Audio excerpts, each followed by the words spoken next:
ಆತ್ಮೀಯ H16 news ಅರ್ಥಾತ್ ಸೀತಾರಾಮ್ ನ್ಯೂಸದ ವೀಕ್ಷಕರೇ, ನಾನು ನಿಮ್ಮವ ಎಂ ಆಯುಧ ಮಲ್ಲಪ್ಪ ಜೊತೆವರು. ತಾವು ಈಗ ಸುದ್ದಿಗಳ ಲೋಕಕ್ಕೆ ಎಂಟ್ರಿ ಹೊಡಿತಾ ಇದ್ದೀರಿ. ಈ ಸುದ್ದಿಗಳನ್ನು ಪ್ರತಿಯೊಂದು ನೋಡೋ ಜೊತೆಗೆ ನಿಮ್ಮ ಅಭಿಪ್ರಾಯಗಳನ್ನು ಹಂಚ್ತಾ ಇರ್ರಿ. ಯಾಕಂದರೆ ಈ ಸುದ್ದಿಗಳು ನಿಮಗಾಗಿ, ನಿಮ್ಮ ಬದುಕಿಗಾಗಿ, ನಿಮ್ಮ ವೈಚಾರಿಕೆಗಾಗಿ, ನಿಮ್ಮ ತಿಳುವಳಿಕೆಗಾಗಿಯೂ ನಿಮಗೂ ಗೊತ್ತು. ಜೊತೆಗೆ ನಮಗೂ ನಿಮ್ಮೊಂದಿಗೆ ಇದೊಂದು ಮಾತಾಡುವಂಥ ಜೊತೆಗೆ ಸುದ್ದಿಗಳನ್ನು ಬಿಡುವಂಥ ಕೆಲಸ. ಈ ಕೆಲಸದಲ್ಲಿ ನಾವು ನಿಮ್ಮೊಂದಿಗಿದ್ದೀವಿ ಅಂತ ಹೇಳ್ತಾ ನೋಡ್ತಾ ಇರಿ ಈ ಸುದ್ದಿಗಳನ್ನು.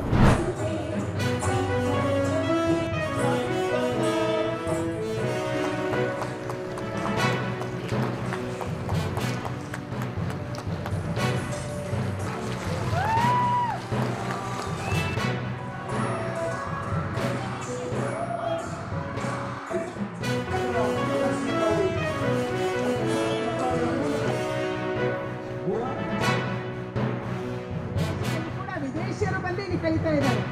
ಇಲ್ಲಿ ಕಲ್ತ್ಕೊಂಡು ಹೋಗಿ ಅಲ್ಲಿ ಟೀಚರ್ಸ್ ಆಗಿ ಯೋಗ ಗುರುಗಳಾಗಿ ಅವರ ಮಕ್ಕಳಿಗೆ ನಾನು ಹೇಳ್ಕೊಡ್ತಾ ಇದ್ದಾರೆ. ಅಂದ್ರೆ ಅಷ್ಟು ಫೇಮಸ್ ಇವತ್ತು ಯೋಗ ಆಗಿದೆ. UN ಇದಕ್ಕೆ ರೆಕಗ್ನೈಸ್ ಮಾಡಿದೆ. UN ಮೂಲಕ ವರ್ಲ್ಡ್ ಅಲ್ಲಿ ಯೋಗವನ್ನು ನಾವು ಯೋಗ ಡೇ ಅಂತ ಆಚರಣೆ ಮಾಡಿದ್ವಿ. ಅದಕ್ಕಾಗಿ ಇಲ್ಲಿ ಬಂದಿರುವಂಥ ಎಲ್ಲ ಮಕ್ಕಳು ಕೂಡ ನಿಮ್ಮ ಓದಿನಲ್ಲಿ ನೀವು ಮುಂದೆ ಹೋಗಬೇಕು, ಹಾಗೆ ಕ್ರೀಡೆಯನ್ನು ಮುಂದೆ ಇರಬೇಕು. ಕೇವಲ ಪುಸ್ತಕದ ಹುಳ ಅಲ್ಲ, ನಮ್ಮ ಮನಸ್ಸು ಗಟ್ಟಿ ಆಗಬೇಕು ಮತ್ತು ದೇಹನೂ ಗಟ್ಟಿ ಆಗಬೇಕು, ಆರೋಗ್ಯಕರವಾಗಿರ್ಬೇಕಂದ್ರೆ ಓದಿನ ಜೊತೆ ಕ್ರೀಡೆನೂ ಇರಬೇಕು. ಈ ದೃಷ್ಟಿಯಿಂದ ನಮ್ಮ ಟೀಚರ್ಸ್ ಇಲ್ಲಿ ಬಂದಂಥವರು, ಪೋಷಕರು ಬಂದಂಥವರು ಮಕ್ಕಳಿಗೆ ಉತ್ತೇಜನ ಕೊಡಬೇಕನ್ನುವಂಥ ವಿನಂತಿಯನ್ನು ಕಲಿಬೇಕು ಅಂತಕ್ಕಂಥದ್ದಕ್ಕೆ ನಮಗೆ ಬುನಾದಿಯನ್ನು ಹಾಕೊಟ್ಟಿರ್ತಕ್ಕಂಥದ್ದು. ಇವತ್ತು ಈ ರಾಷ್ಟ್ರ ಮುನ್ನಡೆಯಲ್ಲಿದೆ ಅಂತಕ್ಕಂಥದ್ದೇ ಅಂದ್ರೆ ಇವತ್ತು ಆರ್ಥಿಕತೆಯಲ್ಲಿರ್ಬೋದು, ಉದ್ಯೋಗದಲ್ಲಿರ್ಬೋದು, ಅದಕ್ಕೆ ನೇರ ಕಾರಣ ಪ್ರಧಾನಮಂತ್ರಿ ನರೇಂದ್ರ ಮೋದಿಜಿಯವರ ಒಂದು ದೂರದೃಷ್ಟಿ ಏನಿದೆ.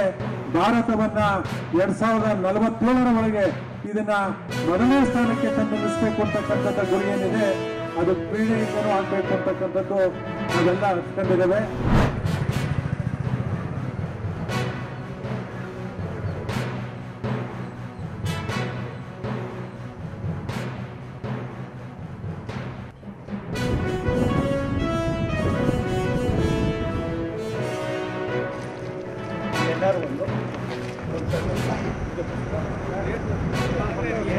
ಎರಡು ಲೈನ್ ಬಂದ ಮೇಲೆ ಯಾವ್ಯಾರು ಬರ್ತಾರೋ ಕಾರ್ಖಾನೆಗಳು ಚುನಾವಣೆಯನ್ನ ಗಮನದಲ್ಲಿ ಇಟ್ಕೋಬೇಡಿ, ಅಭಿವೃದ್ಧಿಗೆ ಆದ್ಯತೆ ಕೊಡಿ.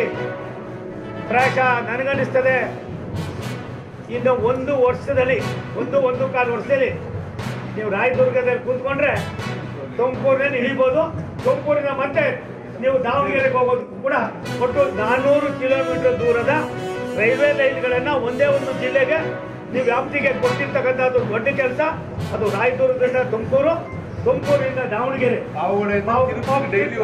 ಪಾವಗಡದಿಂದ ತಿರುಪತಿಗೆ ಡೈಲಿ ಮಾಡೋಣ, ಏನು ತೊಂದರೆ ಇಲ್ಲ. ಇವೆಲ್ಲವನ್ನು ಕೂಡ ಮಾಡೋಣ. ನನಗೆ ಇಲ್ಲಿ ಬಂದಾಗ ಅವ್ರು ಯಾರೋ ಒಬ್ರು ನಮ್ಮ ದನ ಕರುಗಳು ಮೇವಿಗೆ ತೊಂದರೆ ಆಯ್ತು, ಟ್ರೈನ್ ಮಾಡಿಬಿಟ್ಟು ನಮ್ಮೂರಿಂದ ಬರ್ತೀವ, ನಿಮ್ಮೂರಿಗೆ ಅನುಕೂಲ ಆಗೋದು, ಬೇರೆ ಎಲ್ಲವೂ ಕೂಡ ಬರ್ತಕ್ಕಂಥದ್ದು ನಿಮ್ಮೂರ್ವರೆಗೆ ಆಯ್ತವೆ.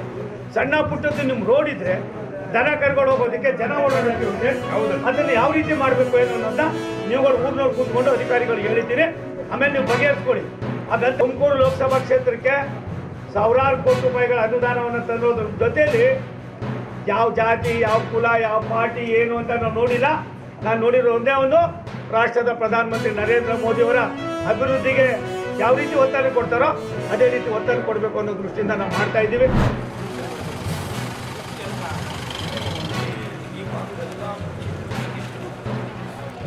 Why this underground? The road?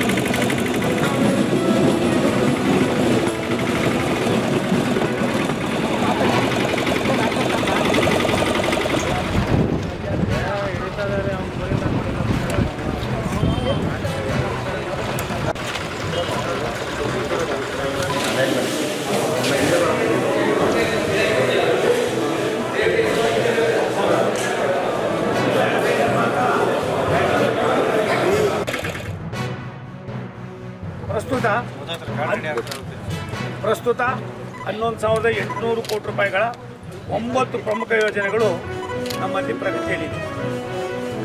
ಇದರಲ್ಲಿ ತುಮಕೂರು, ಚಿತ್ರದುರ್ಗ, ದಾವಣಗೆರೆ, ಸುಮಾರು ತುಮಕೂರು, ರಾಯದುರ್ಗ ಸುಮಾರು ದಿವಸಗಳಿಂದ ನೆನೆಗುದಿಗೆ ಬಿದ್ದಿತ್ತು. ಇದನ್ನು ಭೂಸ್ವಾಧೀನವನ್ನು ಪೂರ್ತಿ ಮಾಡಿ ಕೆಲಸವನ್ನು ಕೂಡ ಪ್ರಾರಂಭ ಮಾಡಿ ನಾವು ಇವತ್ತು ನಿಮ್ಮ ಜೊತೆಯಲ್ಲಿ ತುಮಕೂರು ದಾವಣಗೆರೆ ಮಾರ್ಗದ ತಿಮ್ಮರಾಜನಹಳ್ಳಿ ಊರುಕೆರೆ ಸೆಕ್ಷನ್ಗೆ ಭೇಟಿ ನೀಡ್ತಾ ಇದ್ದೀವಿ. ತಿಮ್ಮರಾಜನಹಳ್ಳಿಯಿಂದ ಊರುಕೆರೆಗೆ 13 ಕಿಲೋಮೀಟರ್ ಮಾರ್ಗ ಈಗಾಗಲೇ ಮುಗಿದಿದೆ. ಮತ್ತು ಇದಕ್ಕೆ ಸುಮಾರು 120 ಕೋಟಿ ರೂಪಾಯಿಗಳು ಖರ್ಚಾಗಿದೆ. ಇನ್ನು 193 ಎಕರೆ ನಮಗೆ ಲ್ಯಾಂಡ್ ಕೊಡಬೇಕಾಗಿದೆ. ಅದನ್ನು ಕೂಡ ತಕ್ಷಣದಲ್ಲೇ ಕೊಡ್ತಕ್ಕಂಥ ಕೆಲಸವನ್ನು ನಾವು ಮಾಡಿ ಅದನ್ನು ಕೂಡ ಮುಗಿಸ್ತಾ ಇದ್ದೀವಿ. ತುಮಕೂರು ರಾಯದುರ್ಗದ ಊರುಕೆರೆಯಿಂದ Tumakuru 12 kilometre 25 kilometre railway line ಈಗಾಗಲೇ ಅದನ್ನು ನಾವು ಕಮಿಷನ್ ಮಾಡೋದಕ್ಕೆ CRSಗೆ ನಾವು ಈಗಾಗಲೇ ಮನವಿ ಮಾಡ್ತಾ ಇದ್ದೀವಿ. ಇದಾದ ಮೇಲೆ CRS ಬಂದು ನೋಡಿ ಅದಾದ ತಕ್ಷಣವೇ ನಾವಿಲ್ಲಿ ಗೂಡ್ಸ್ ರೈಲುಗಳನ್ನು ಚಾಲನೆ ಮಾಡ್ತಕ್ಕಂಥದ್ದಕ್ಕೆ ನಾವು ಪ್ರಾರಂಭ ಮಾಡ್ತಾ ಇದ್ದೀವಿ.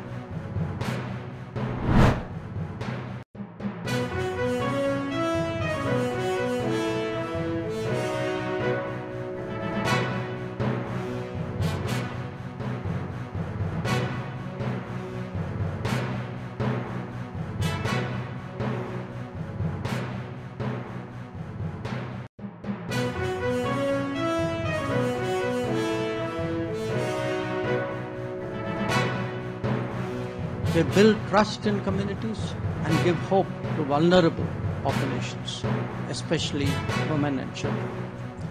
We believe that it is no longer a question of whether women can do peacekeeping. Rather, it is whether peacekeeping can succeed without women. I recall that in February 2025, India hosted the first ever international conference on women peacekeepers from the global south, bringing together women peacekeepers from 35 nations. More recently, in August this year, India hosted the UN Women Military Officers Course, which saw participation from 15 countries. ಆದ್ಮೇಲೆ ಎಲ್ಲ ಸುದ್ದಿಗಳನ್ನು ನೋಡಿದ್ರಲ್ಲ, ಏನು ಅನಿಸ್ತು ನಿಮಗೆ?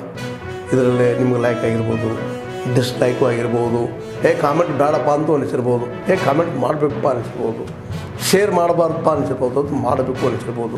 ಏನಾದರೂ ಆಗಲಿ share ಮಾಡ್ತಾಯಿರಿ, ಈ ನ್ಯೂಸ್ಗಳನ್ನ ಹಂಚ್ತಾ ಇರಿ, ಜೊತೆಗೆ ಇದಕ್ಕೆ ಸಬ್ಸ್ಕ್ರೈಬ್ ಆಗ್ತಾಯಿರಿ ಅಂತ ಹೇಳ್ತಾ H16 ನ್ಯೂಸ್ ಅರ್ಥಾತ್ ಹೇ ಸೀತಾರಾಮ್, ಇದು ಸತ್ಯದ ಕೈಗೆ ನಡಿ. ವಂದನೆಗಳು.